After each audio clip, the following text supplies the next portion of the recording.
Class 10th English का exam बहुत पास आ गया है। आज ना मैं तुम्हें कोई नॉर्मल स्ट्रैटेजी बताने नहीं आया हूं। आज मैं तुम्हें इंग्लिश के कुछ ऐसे नोट्स दूंगा, कुछ ऐसे इंपॉर्टेंट क्वेश्चंस दूंगा जिसकी मदद से ये जो इंग्लिश का एग्जाम है ना, ये तुम्हारी लाइफ का सबसे बेहतरीन एग्जाम होने वाला है। तो हाय एवरीवन, मैं हूं आप सभी का अपना प्रशांत भैया। मैथ्स का एग्जाम आपका हो चुका है।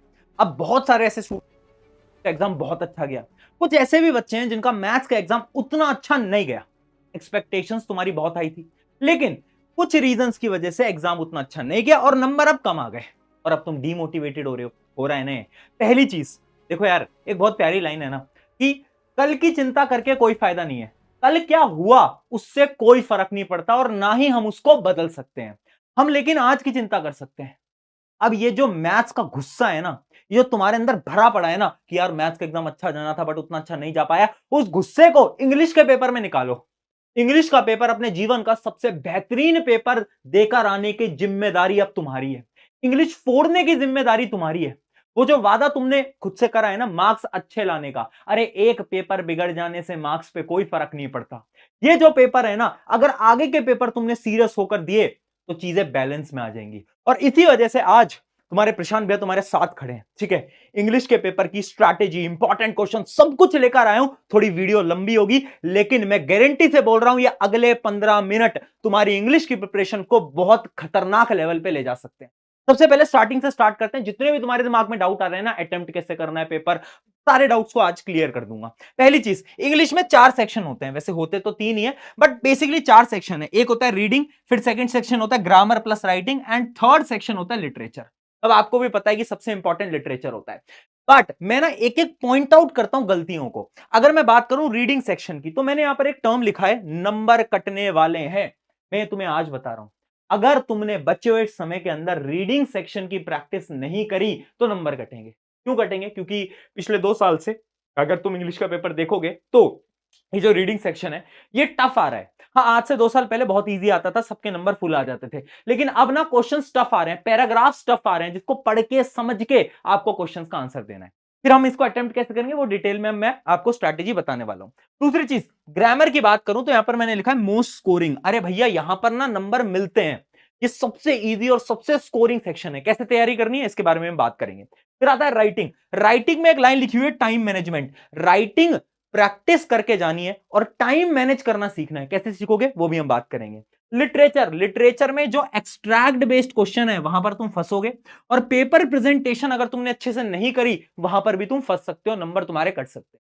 अब भैया प्रॉब्लम्स तो इतनी सारी हैं, सॉल्यूशन बताओ। एक एक करके स्टार्ट करते हैं। सबसे पहले जो मोस्ट इंपॉर्टेंट सेक्शन है लिटरेचर, उसको उठाते हैं, क्योंकि 40 नंबर का तो भाई यही आने वाला है। तो इसकी स्ट्रैटेजी के ऊपर डिस्कशन करते हैं एक एक करके डिटेल में। अगर मैं लिटरेचर सेक्शन की बात करूं तो सबसे पहले ना आपको हर एक चैप्टर की स्टोरी पता होनी चाहिए। अब भैया कैसे रिवाइज करें? देखो, मैराथन सेशन चल रही है मिशन जीत वाले चैनल पे, मैग्नोलिया मैम ने आपको ऑलरेडी बता दिया होगा, है ना, आप भी देख रहे होगे। अब वहां से पढ़ो, वहां से आपका रिवीजन बहुत बेहतरीन तरीके से हो जाएगा। लेकिन क्या स्टोरी समझना इनफ है? नहीं। यही सबसे बड़ी भूल है। बच्चों को लगता है कि अरे हमने स्टोरी समझ ली, हमने सारी चीज समझ ली, अब हो गया काम खत्म। नहीं, क्वेश्चन प्रैक्टिस करना बहुत इंपॉर्टेंट है। अब भैया ये प्रैक्टिस कैसे करेंगे क्वेश्चन, एंड स्पेशली जो एक्सट्रैक्ट बेस्ड क्वेश्चन है ना, ये कहां से हम प्रैक्टिस करें? यार, तुम्हारे प्रशांत भैया तुम्हारे साथ खड़े हैं, मैं बोल रहा हूं, ये तेरी क्लास 10वीं जब तक खत्म नहीं हो जाएगी ना, तब तक ये तेरा हाथ है ना, ये पकड़ के रखूंगा यार। तेरी मदद करता रहूंगा, सिर्फ साइंस में नहीं, हर एक सब्जेक्ट में। तो तुम्हारे लिए मैंने ना नोट्स बनवाए हैं, और बहुत शानदार नोट्स हैं। चाहे तुम कोर्स ए वाले बच्चे हो या तुम कोर्स बी वाले बच्चे हो, सारी बुक्स के नोट्स बनवाए। मैं आपको नोट्स ना थोड़ी डिटेल में दिखाना भी चाहता हूं आज, क्योंकि मैं उस सारे नोट्स को लेकर आया हूं। जैसे कि अगर मैं बात करता हूं फुटप्रिंट्स विदाउट फीट की, तो इसके जितने भी चैप्टर्स हैं ना, इसके सारे चैप्टर्स के हमने नोट्स बनाए। अब उन नोट्स में है क्या, हमने क्या करा है ना, हमने थोड़ी समरी लिख दी है ना, तो वो समरी तुम पहले पढ़ सकते हो, वरना तुम वन शॉट वीडियोस, मैराथन से भी समरीज को पढ़ सकते हो। लेकिन उससे इंपॉर्टेंट क्या है, हमने हर चैप्टर के, ये देखो, एक्सट्रैक्ट बेस्ड क्वेश्चन, ये एक्सट्रैक्ट बेस्ड क्वेश्चन हमने इसके अंदर डाल दिए, ताकि ना इन क्वेश्चंस में तुम फंसो ना, ये तुम्हारी प्रैक्टिस हो जाए। तो जितने भी एक्सट्रैक्ट बेस्ड क्वेश्चन हमने चैप्टर वाइज डाले हैं ना, वो सब के सब तुम प्रैक्टिस कर लेना। उसके बाद हमने क्या करा है, सिर्फ इतना ही नहीं है, हमने टॉप 10 पीवाईक्यूज, जो प्रीवियस ईयर क्वेश्चन है, जो बेस्ट बेस्ट थे, जो कि रिपीट कर रहे हैं, वो सारे प्रीवियस ईयर क्वेश्चन तक डाल दिए यहां पर। तो आप वो भी सारे के सारे देख सकते हो। ठीक है, इतनी सारी चीजें आपके लिए बना दी हैं। उसके अलावा लास्ट में फोकस एरिया फॉर एग्जाम, यानी जो इंपॉर्टेंट टॉपिक्स हैं वो भी लास्ट में आपको यहां पर मिल जाएंगे। ये हर चैप्टर के लिए करा है, चाहे आपकी कोई भी किताब है, चाहे आप कोर्स ए के बच्चे हो, ए वाले बच्चों पे उतना फोकस नहीं करते यूट्यूब पे, बट उनके लिए भी हमने बनवाया, दिखा भी देता हूं मैं तुम्हें। और ए वालों के नोट्स में ना बड़ी इंटरेस्टिंग चीज भी हमने डाली है, जैसे कि मैं आपको दिखाता हूं। ये तो अपनी पोएम होगी, तो आप देख सकते हो सारी की सारी पोएम्स का भी अगर आप देखोगे तो जैसे स्टैंजा है, एक पोएम का स्टैंजा है, उस स्टैंजा का एक्सप्लेनेशन यहां पर पूरा डिटेल में लिखा है। इसके भी सारे इंपॉर्टेंट क्वेश्चंस आपको यहां पर देखने को मिल जाएंगे, एक्सट्रैक्ट बेस्ड क्वेश्चन। ये देखो एक्सट्रैक्ट बेस्ड क्वेश्चन भी आपको यहां पर देखने को मिल जाएंगे। ये चीज भी तुम्हारे लिए बना रखी है। मैं आपको बता रहा था कोर्से वाले बच्चों को, तो कोर्से वाले बच्चों का जो कम्युनिकेटिव है उसकी भी जो बुक है उसका भी हमने पूरा का पूरा प्रबंध आपके लिए कर दिया है। जितने भी चैप्टर्स हैं उन सारे चैप्टर्स की आपको वही सेम, जैसे कि मैं आपको यहां पे दिखा भी देता हूं, पहले आपको क्या मिलेगी वही देखो, डिटेल में आप देखोगे तो ये रही आपका चैप्टर का नाम और ये रहा उसका पूरा का पूरा डिटेल में समरी। ठीक है, तो यहां पर आपको समरी मिल जाएगी। उसके अलावा यहां पर भी हमने क्या करा है ना, यहां पर एक बड़ी इंटरेस्टिंग चीज करी है, हमने इंपॉर्टेंट वोकैब करके एक चीज इस्तेमाल करी है। इंपॉर्टेंट वोकैब यानी हर चैप्टर के इंपॉर्टेंट वर्ड्स जो कि तुम्हें याद होने चाहिए, जो कि तुम्हें यूज करने आंसर के अंदर, है ना। अब कोर्स भी वाले बच्चे बोलेंगे भैया हमारे लिए नहीं है क्या, तुम्हारे लिए भी अभी बात कर रहा हूं, रुक जाओ। तो ये देखो टॉप 10 पीवाईक्यू सब कुछ बना दिया यार, सब कुछ। तो इंग्लिश में मैराथन देखी, ठीक है भैया सब कुछ समझ में आ गया, क्वेश्चन प्रैक्टिस करनी है, नोट्स दे दिए, डाउनलोड कर लेना, डिस्क्रिप्शन में है लिंक, सब कुछ फ्री, कुछ पैसा नहीं ले रहे हैं, सब कुछ फ्री, डाउनलोड कर लिया। ठीक है, क्वेश्चन प्रैक्टिस हो गई, दो काम तो अपने हो गए। क्या भैया इतना इनफ है? नहीं, थोड़ा बहुत लिख लिख कर प्रैक्टिस करनी पड़ेगी, लिख लिख कर प्रैक्टिस करनी पड़ेगी। और वहीं पर ही आती है हमारी स्ट्रैटेजी नंबर 3, जो कि है कीवर्ड स्ट्रैटेजी। कीवर्ड स्ट्रैटेजी क्या होती है ना, कुछ वर्ड्स होते हैं, कुछ वर्ड्स होते हैं, इंपॉर्टेंट वर्ड्स होते हैं, जो कि हर चैप्टर के आपको पता होने चाहिए। उसी के लिए हमने एक अलग से पीडीएफ बनाई है, जिस पीडीएफ का नाम है यूनिक वर्ड्स। तो चैप्टर वाइज ना जितने भी वर्ड्स है ना इंपॉर्टेंट, वो सारे वर्ड्स लिखे हैं और उनके टर्म्स यहां पर लिखे गए हैं। तो अगर कोई क्वेश्चन घुमाकर भी पूछा जाए तो ये सारे वर्ड्स आपको पता होने चाहिए, इनको याद नहीं करना, एक बार रीड कर लो, ताकि क्वेश्चन में अगर ये वर्ड दिख जाए तुम्हें तो तुम्हें इसका मीनिंग पता होना चाहिए। उसके अलावा इन क्वेश्चंस को, मतलब ये जो वर्ड्स हैं, सॉरी, इन वर्ड्स को तुम लिख कर आ सकते हो अपने आंसर के अंदर। जब तुम इसको लिख कर आओगे ना तो एग्जामिनर के ऊपर बहुत अच्छा इंप्रेशन पड़ेगा कि ये जो बच्चा है ना ये तो यार पढ़ के आया है, इसने तो वोकैबुलरी भी इसकी बहुत अच्छी है। इंपैक्ट पड़ेगा, वो इंपैक्ट हमें डालना है। ठीक है, तो ये जो यूनिक वर्ड की पीडीएफ है ये भी हमने बनवा रखी है, डिस्क्रिप्शन में आपको पूरी की पूरी चीजों की लिंक मिल जाएगी, आप जाकर इस्तेमाल कर सकते हो। चलो अब आते हैं वापस से। तो हमने आपको दो चीजें बता दी, यूनिक वर्ड स्ट्रैटेजी भी बता दी। अब लास्ट पॉइंट है अंडरलाइन स्ट्रैटेजी। अंडरलाइन स्ट्रैटेजी क्या है? जब आप लिटरेचर सेक्शन को पूरा अटेम्प्ट कर लो ना, तो आपको क्या करना है, कुछ इंपॉर्टेंट फ्रेजेस को ना पेंसिल से अंडरलाइन करना है। ये स्टार्टिंग में मत करना, जब तुम लास्ट में पूरे इंग्लिश के पेपर को खत्म कर दो उसके बाद करना, उसके बाद करना है। ठीक है, ठीक है जी भैया, समझ आ गया इंपॉर्टेंट फ्रेजेस को। इससे लिटरेचर तुम्हारा शॉर्ट है, 40 से 40 नंबर तुम्हारे फुल आने चाहिए। लिटरेचर बहुत स्कोरिंग है, अच्छी प्रिपरेशन करके जाना, नंबर आएंगे, और ये मोस्ट इंपॉर्टेंट सेक्शन रहता है। अब आते हैं अगले सेक्शन के ऊपर, जो कि है राइटिंग सेक्शन। अब राइटिंग सेक्शन तुम्हें पता है कितने मार्क्स का आएगा? अब वैसे तो ये इजी है, लेकिन ना बच्चे क्या करते हैं ना, टाइम मैनेज नहीं कर पाते, बहुत टाइम लगा देते हैं। तो देखो टाइम मैनेजमेंट के लिए तुम्हें क्या करना होगा, सबसे पहले तो तुम्हें फॉर्मेट सबके आने चाहिए। अब भैया हमें तो फॉर्मेट ही नहीं आते, क्या फॉर्मेट के लिए भी कोई स्ट्रैटेजी है क्या? फॉर्मेट्स को याद कैसे करें?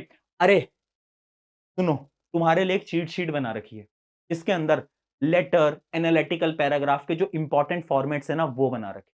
उसके साथ साथ किस वर्ड से तुम्हें कौन सा लेटर स्टार्ट करना है वो तक बता रखा है।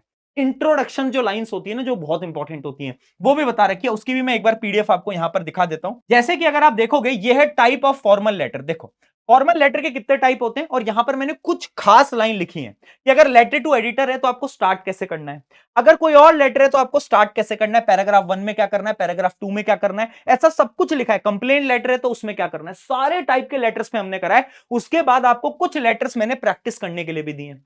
सिमिलरली अगर आप एनालिटिकल पैराग्राफ्स में आओगे तो एनालिटिकल पैराग्राफ्स के भी हमने क्या करा है, यहां पर इंट्रोडक्शन आपको बताया कैसे लिखना है, कुछ खास लाइंस जो कि आप यूज कर सकते हो डिफरेंट डिफरेंट टाइप के एनालिटिकल पैराग्राफ में, और उसके बाद कुछ इंपॉर्टेंट क्वेश्चंस भी दिए हैं। और ये जो क्वेश्चंस है प्लीज इनको प्रैक्टिस करके जाना। मैं ये नहीं बोल रहा हूं एकदम सेम आ जाएगा, बट मिलता जुलता आ सकता है पेपर के अंदर। प्रैक्टिस करोगे तो आपका भला रहेगा, और लिख लिख के प्रैक्टिस करना प्लीज, वेरी इंपॉर्टेंट। तो इससे क्या होगा, तुम्हारे राइटिंग सेक्शन का जो फॉर्मेट है, कैसे लिखना है, वो तुम्हारा सॉर्ट हो गया। अब तुम्हें उसमें कोई प्रॉब्लम नहीं है। उसके बाद तुम्हें राइटिंग सेक्शन में क्या करना है, वापस से आते हैं उसकी स्ट्रैटेजी की तरफ। देखो अब तुम्हें क्या करना है ना, जब भी तुम कोई भी लेटर या फिर तुम कुछ एनालिटिकल पैराग्राफ स्पेशली लिखने वाले हो ना, तो तुम अपने दिमाग में ना पॉइंट सोच लो कि तुम क्या 3-4 पॉइंट्स के ऊपर पूरे के पूरे पैराग्राफ को लिखोगे। और अगर तुम दिमाग के अंदर नहीं सोच सकते ना, तो पेपर का जो लास्ट पन्ना होता है उस पर रफ हेडिंग डालकर उसके ऊपर ना कुछ पॉइंट्स लिख लो। Write points on the last page. उसमें कुछ पॉइंट्स लिख लो शॉर्ट में, जो कि तुम्हें पता है कि तुम्हें एनालिटिकल पैराग्राफ के अंदर पूरी चीजें लिखनी है। वो बहुत इंपॉर्टेंट है। उससे क्या होगा कि आपको बार बार सोचना नहीं पड़ेगा, और वो जो तुम काटते रहते हो ना बार बार कि आंसर को वापस से काटा फिर लिखा, उसमें आपकी वो वाली प्रॉब्लम नहीं आने वाली। ठीक है, अगली strategy, check for spelling mistakes. मैं फिर बोल रहा हूं, इंग्लिश के अंदर अगर तुमने स्पेलिंग मिस्टेक करी तो टीचर्स नंबर काट सकते हैं, बिल्कुल काट सकते हैं, सब नहीं काटते बट कट सकते हैं नंबर। तो इसलिए ना जब पेपर खत्म हो जाए, लास्ट का जो 10 मिनट है उसमें स्पेलिंग मिस्टेक एक बार चेक करना, सारी लाइनों को वापस पढ़ना। भैया वो टाइम कहां से निकालेंगे उसके बारे में हम बिल्कुल अभी बात करेंगे। दूसरी चीज, use easy language, very important यार। आपको क्या करना है ना, थोड़ा सा लैंग्वेज को इजी करो, है ना। अगर तुम एकदम खतरनाक इंग्लिश लिख के आते हो ना राइटिंग सेक्शन में, तो टीचर्स ना बड़े इरिटेट हो जाते हैं, फ्रस्ट्रेट हो जाते हैं। वो तुम्हें नहीं करना है। नॉर्मल इंग्लिश जो कि आप लिखते हो वैसी आपको लिख के आनी है, ज्यादा कुछ खतरनाक शब्दों का उपयोग करने से थोड़ा दूर रहे। ठीक है, इतना समझ आ गया। अगली चीज है रीडिंग सेक्शन। रीडिंग सेक्शन बहुत इंपॉर्टेंट। मैंने शुरू में बोला था नंबर कटेंगे, क्यों? क्योंकि तुमने प्रैक्टिस ही नहीं करी अभी तक। मुझे भी पता है, तुम्हें पता है, रीडिंग सेक्शन की प्रैक्टिस तुमने सबसे कम करी है। अब तुम्हें अब जितना भी टाइम है उसमें प्रैक्टिस करनी पड़ेगी। कैसे प्रैक्टिस करोगे? Timer method. टाइमर मेथड क्या होता है? एक टाइमर लगाओ 15 मिनट का। एक रीडिंग सेक्शन जो कि एक पूरा आपका होता है 10 नंबर का क्वेश्चन, वो 15 से 20 मिनट के अंदर आपका पूरा खत्म होना चाहिए। मैं तो बोल रहा हूं 15 मिनट, बट अगर आपने ज्यादा प्रैक्टिस नहीं करी, अगर तुम 20 मिनट के टाइमर के अंदर भी एक क्वेश्चन सॉल्व कर रहे हो तो बहुत अच्छी चीज है। तो सैंपल पेपर उठाया, 20 मिनट का टाइमर लगाया और एक पूरे के पूरे क्वेश्चन को सॉल्व करा और फिर उसको चेक करना। ऐसे आप डेली करो, 2-3 क्वेश्चन, जितना भी टाइम बच रहा है ना अभी एग्जाम में, डेली भी अगर कर लोगे तो भी काम चल जाएगा। ठीक है। और एक स्ट्रैटेजी मैं आपको बताना चाहता हूं, ये मेरी पर्सनल स्ट्रैटेजी है कि जब भी आप ये जो रीडिंग सेक्शन के क्वेश्चन को सॉल्व कर रहे हो ना, तो पहले ना पूरे के पूरे जो आपका पैराग्राफ है उसको रीड करो, फिर क्वेश्चंस की तरफ बढ़ो। बहुत सारे लोग बोलते हैं कि पहले ऐसे करते हैं कि पहले ना हम क्वेश्चंस को रीड करते हैं एंड देन हम जाकर वापस से पैराग्राफ को रीड करते हैं। अब ऐसा मेरा मानना है कि आज से 2-3 साल पहले स्ट्रैटेजी काम करती थी, क्योंकि उस समय पे जो रीडिंग सेक्शन आता था बड़ा इजी आता था, इजी लैंग्वेज में आता था। अब ना बहुत टफ लैंग्वेज में आता है, तो समझ में नहीं आएगा आपको। आपको एक बार थ्योरली रीड करना पड़ेगा, समझना पड़ेगा कि आखिर हो क्या रहा है इसमें, उसकी मीनिंग समझनी पड़ेगी, फिर उसके बाद आप क्वेश्चन पे बढ़ोगे तो नंबर आपके अच्छे जाएंगे। बट फिर भी आप जैसे इसको अटेम्प्ट करते आ रहे थे वो आप वैसे अटेम्प्ट करिए। ये मेरी पर्सनल स्ट्रैटेजी है, ये मैं आपको टिप देना चाहता था। ठीक है, इतना समझ आ गया। भैया ग्रामर पे आओ। ग्रामर की कोई स्ट्रैटेजी नहीं है, सबसे इजीएस्ट सेक्शन है, 10 नंबर का आता है, फ्री के नंबर होते हैं, एक नंबर नहीं कटना चाहिए तुम्हारा। कैसे करना है? ट्रिक वीडियोस देख लेना, मैग्नोलिया मैम आपको ट्रिक वीडियोस दिखाई देंगी, मैराथन में करवाई देंगी, बस उतना करके जाना, कुछ सवाल लगा लेना, मतलब 20-30-40 सवाल लगा लेना, काम खत्म, 10 नंबर आपके गारंटेड यहां पर आ जाएंगे, ज्यादा कोई मेहनत नहीं करनी। ठीक है, इसमें बहुत फ्री के नंबर होते हैं, नंबर प्लीज इसमें मत कटवा के आना, थोड़ी प्रैक्टिस ज्यादा कर लेना, बट नंबर इसमें सबके फुल आने चाहिए। ठीक है, इतना समझ में आ गया। चारों सेक्शन की हमें स्ट्रैटेजीज पता चल गई हैं। अब आते हैं टाइम मैनेजमेंट के ऊपर कि भैया आप हमें यह बताओ कि हम आखिर अटेम्प्ट कैसे करें, कौन से ऑर्डर में अटेम्प्ट करें, पहले कौन से सेक्शन को अटेम्प्ट करें, है ना। तो यही तुम बोलते हो ना टाइम मैनेजमेंट कैसे करना है। तो देखो मैं एक पर्सनल स्ट्रैटेजी बताऊं, सबसे पहले इजी पोर्शन उठाओ और फिर आगे बढ़ते जाओ हार्ड पोर्शन पे। अब देखो यार, तुमने सैंपल पेपर अटेम्प्ट करे अभी तक? करे होंगे ना। तुम जैसे सैंपल पेपर में अटेम्प्ट करते आ रहे थे ना, पेपर को भी वैसे ही अटेम्प्ट करना। अगर तुम पहले रीडिंग पे आते थे, फिर सेक्शन बी, फिर सेक्शन सी, जैसे तुम करते आ रहे थे वैसे ही करना। अब अचानक से चेंज मत करो आखिरी के टाइम पे। लेकिन अगर तुम वो बच्चे हो जिसने ज्यादा सैंपल पेपर लगाए ही नहीं, जिसको पता ही नहीं कि भैया अटेम्प्ट कैसे करना है, तो तुम मेरी स्ट्रैटेजी फॉलो कर लो। इजीएस्ट सेक्शन कौन सा होता है? देखो यार, पूरे साल भर ना हमने पढ़ा क्या है? हमने पढ़ा है लिटरेचर, लिटरेचर ही पढ़ा है, तो वो हमारे लिए इजीएस्ट है, उसके क्वेश्चंस आपको मोस्टली आते ही होंगे। तो मैं सबसे पहले क्या करता, मैं सबसे पहले जो लिटरेचर वाला होता था उस पूरे सेक्शन को निपटाता। कितने समय में निपटाता? अराउंड 1 घंटे 10 मिनट में 1 घंटे 10 मिनट में। फिर मैं क्या करता, फिर मैं रीडिंग सेक्शन पे जाता, क्योंकि अगर तुम रीडिंग को लास्ट में करोगे ना, एक तो ना लास्ट में थोड़ी हड़बड़ाहट होती है, और रीडिंग वाले सेक्शन में ना थोड़ा सा तुम्हारे दिमाग को पीस चाहिए होता है, शांति से तुम पढ़ पाओ और फिर तुम आंसर्स को ढूंढ पाओ। इस वजह से मैं बोल रहा हूं लास्ट में रीडिंग को अगर तुम अटेम्प्ट ना करो तो तुम्हारा भला हो जाएगा। इसलिए तुम क्या करो, सेकंड टाइम पे रीडिंग को अटेम्प्ट करो। 40 मिनट तुम ले सकते हो, दो क्वेश्चन होते हैं, 20-20 मिनट दोनों के, 40 मिनट आपके लिए मोर देन सफिशिएंट है। फिर आप क्या करोगे, फिर आप आना राइटिंग पे। राइटिंग पे आप अराउंड अराउंड कितने 50 मिनट ले सकते हो, दो ही आपको अटेम्प्ट करने हैं, तो आप राइटिंग में 50 मिनट यहां पर ले सकते हो। एंड देन ग्रामर पे अगर मैं आता हूं तो ग्रामर 10 से 15 मिनट के अंदर आपकी ग्रामर पूरी की पूरी सॉल्व हो जाती है। आपको पता है, मुझे पता है, उसमें ज्यादा टाइम नहीं लगता। अगर आप सबको कैलकुलेट करोगे तो 3 घंटे में से फिर भी तुम्हारे 10 मिनट बच गए। तो 10 मिनट में भैया क्या करेंगे, अरे 10 मिनट में ना चीटिंग नहीं करनी, 10 मिनट में अपने पेपर को वापस से रीड करना है, एक एक लाइन पढ़नी है वापस से, और ये करना प्लीज, और इंपॉर्टेंट लाइंस पे अंडरलाइन कर देना लिटरेचर वाले सेक्शन में, जिससे कि अच्छी प्रेजेंटेशन हो जाए, राइट। तो ये रही आपकी टाइम मैनेजमेंट की पूरी स्ट्रैटेजी। आई होप इससे आपको क्या हुई होगी, मदद हुई होगी। अब मैं कुछ फाइनल टिप आपको बताने वाला हूं, लेकिन उससे पहले जो शुरू के 10-15 मिनट मिलते हैं ना, उस टाइम पे तुम्हें क्या करना है, देखो सबकी अलग अलग अप्रोच होती है।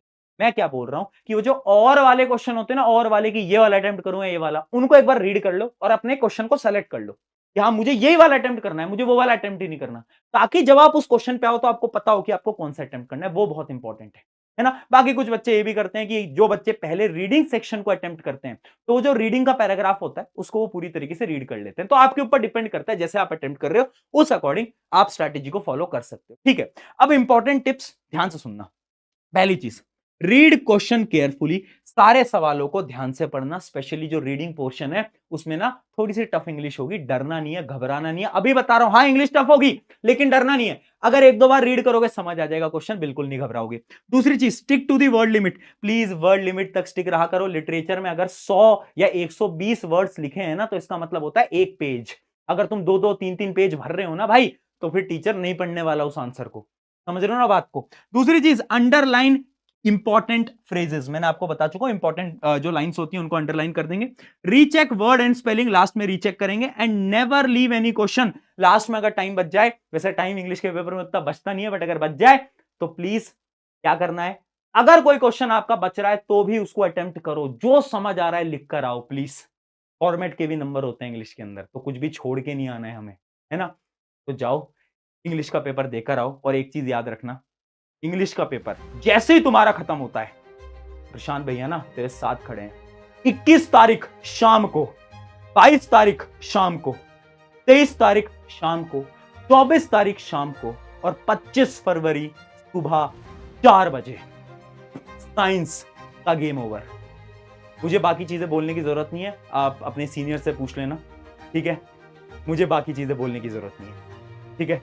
Trust me, trust on me, है ना। अभी भी ट्रस्ट रखो, लेकिन साइंस के पेपर में ट्रस्ट ऑन प्रशांत भैया, सिंपल, इससे ऊपर मैं कुछ नहीं बोलूंगा, ठीक है, इससे ऊपर मैं कुछ नहीं। अब जाओ इंग्लिश की तैयारी करो, एग्जाम बेहतरीन देकर आओ, और ये जो कमेंट बॉक्स है ना, इसमें लिख देना इंग्लिश फोड़ेंगे, इंग्लिश फोड़ेंगे। और याद रखना, this exam will be best exam of your life. Take care.